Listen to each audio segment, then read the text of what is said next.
हम इलाहाबाद से चल करके, प्रयागराज से चल करके आप लोगों के बीच आए हैं केवल ये बताने कि प्रत्येक व्यक्ति को जीवन में कम से कम एक पेड़ ज़रूर लगाना है।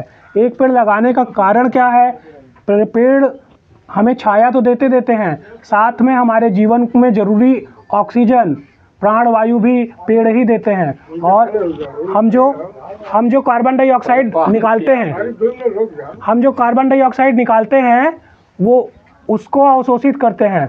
तो हमारे कार्बन डाइऑक्साइड को अवशोषित करने के लिए पेड़ों की आवश्यकता है। सरकार विभिन्न कारणों से बहुत से पेड़ को नष्ट कर रही है। हमें अपने आने वाली पीढ़ियों के लिए स्वयं ध्यान देना पड़ेगा, जिससे उनको स्वच्छ हवा मिल सके। आगे पेड़ लगाने से अन्य लाभ भी हैं, जैसे मिट्टी का कटान रुकता है, तमाम पक्षियों को, तमाम तरीके के और जीवों को भोजन मिलता है, हमको भी तमाम फल मिलते हैं फलदार वृक्षों से। उसके अलावा पेड़ लगाने का जो सकारात्मक पहलू है वो ये है कि एक वृक्ष असंख्य जीवों को भरण पोषण करने में सक्षम होने के कारण हमें तमाम तरीके की सकारात्मक ऊर्जा प्रदान करता है, जो एक पीढ़ी से दूसरी पीढ़ी को भी आसानी से प्रदान हो जाता है। और वृक्ष लगाने में हमारा बहुत समय नहीं जाता, एक दिन लगाने का, कभी कभी देख रेख करने का, अगर हमने उसको थोड़ा सुरक्षित कर लिया है तो। पेड़ ढूंढने की ज़रूरत नहीं है। हमारे आसपास पीपल का पेड़, नीम का पेड़ जो भी कहीं दिख रहा हो, अभी हम अगर उसको ले लें, अभी निकाल लें, एक पन्नी में मिट्टी डाल के उसको तैयार कर लें, तो साल भर में वो लगाने लायक हो जाता है। तो अपने बच्चों के जन्मदिन पर या अपनी मैरिज एनिवर्सरी पर या अन्य किसी शुभ अवसर पर, आपके फेस्टिवल पर, कभी भी हम उस पेड़ को वृक्षारोपण के रूप में, पौधरोपण के रूप में लगा दें और जहाँ जगह हो वहाँ तैयार हो गया तो विश्वास करिए 3 पीढ़ियों के लिए पुण्य तैयार है, जो अप्रत्यक्ष रूप से, जो आपको कभी पता भी नहीं चलेगा, अप्रत्यक्ष रूप से आपको मिलता रहेगा। हमारा सारा धार्मिक कर्म केवल इसीलिए होता है कि हमें पुण्य मिले, सकारात्मक ऊर्जा मिले। ये कई धार्मिक यज्ञों से बड़ा यज्ञ है। एक वृक्ष तैयार करना कई यज्ञों के बराबर माना जाता है। तो जीवन में एक वृक्ष जरूर लगाइए। दूसरा भैया ये बताने निकले हैं कि ये जो प्लास्टिक है, प्लास्टिक हज़ारों वर्ष समाप्त नहीं होने वाली। प्लास्टिक हज़ारों वर्ष समाधान, इसका कोई समाधान नहीं है।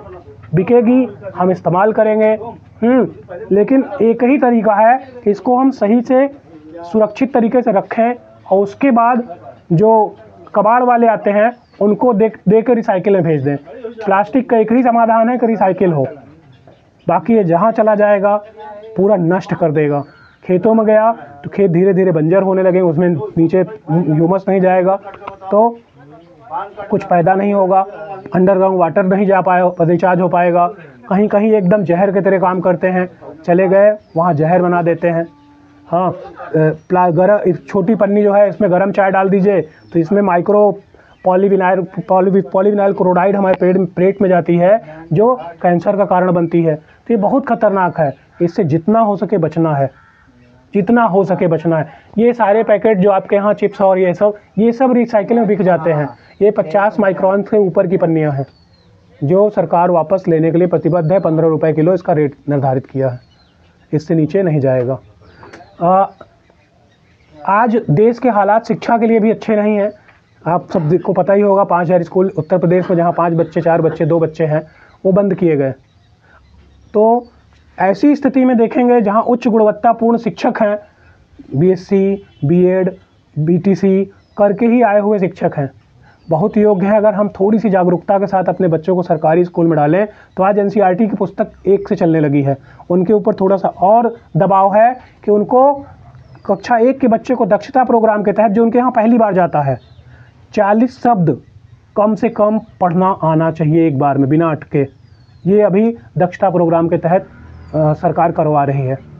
तो आज सरकारी स्कूल बहुत अच्छे हैं, लेकिन हम अगर भागेंगे तो बंद हो जाएंगे, और बंद होने की वजह से भविष्य में हमारे ही बच्चों को सरकारी नौकरियां नहीं मिलेंगी। प्राइवेट के हालात अच्छे नहीं हैं, 4000, 6000, 10,000 में बच्चे पढ़ा रहे हैं। हाँ, वो भविष्य में कैसे जिएंगे पता नहीं। तो आर्थिक असमानता बढ़ेगी। ये ठीक है कि कुछ ही लोगों को सरकारी नौकरी मिलती, पर वो कुछ भी अगर ख़त्म हो गई तो हमारे पास से ही आशा समाप्त हो जाएगी।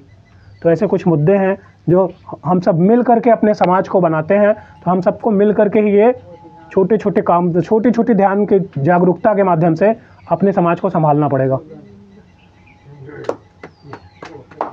बहुत बहुत धन्यवाद।